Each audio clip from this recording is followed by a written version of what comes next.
Hi, I'm Jovan and I'm here to talk about what I once thought was a harmless habit. Pirating movies slowly became a sin I had to confront. Back in 2007, I was introduced to torrenting. Not Telegram links or shady downloads, but full on BitTorrent with VPNs. The professional stuff. It was exciting because I could download music from my iPod and watch movies even before they hit the theaters. I knew it was somewhat illegal, but I never read between the lines.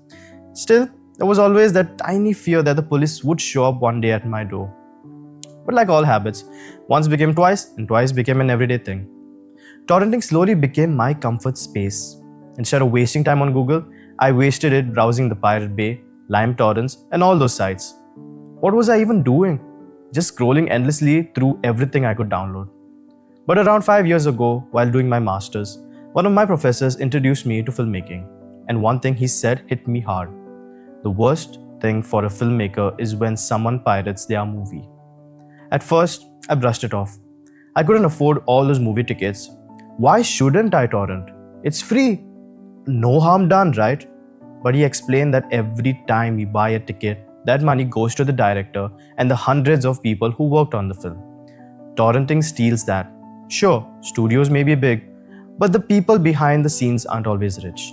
And that hit a nerve. I kept going back and forth trying to justify torrenting. I'm not physically hurting anyone, so what's the problem? But then I spoke to my brother, who's on his way to becoming a priest. He told me he also used to think torrenting was harmless, until he realized it breaks the seventh commandment: you shall not steal.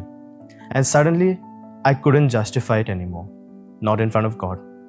That's when I made the decision: if I want to watch a movie, I have to earn the right to watch it.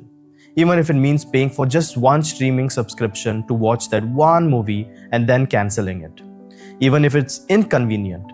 If paying means someone gets their fair share and someone doesn't go hungry because I took a shortcut, then that's the route I must take. If I can't pay for it, I simply shouldn't watch it. It wasn't easy for me to stop downloading movies. Suddenly, I had all this extra time and I didn't know what to do with it. Honestly, it felt like withdrawal. But that's when I remembered books exist for a reason. So I started reading books of the movies I loved, like Maze Runner, and I let my imagination create the movie in my mind as I read. Now, watching movies legally has actually become fun. I can enjoy them guilt-free with my friends knowing I'm not stealing from anyone. And I hope this encourages you too to go to the theaters, spend time with your friends, and enjoy movies the honest way.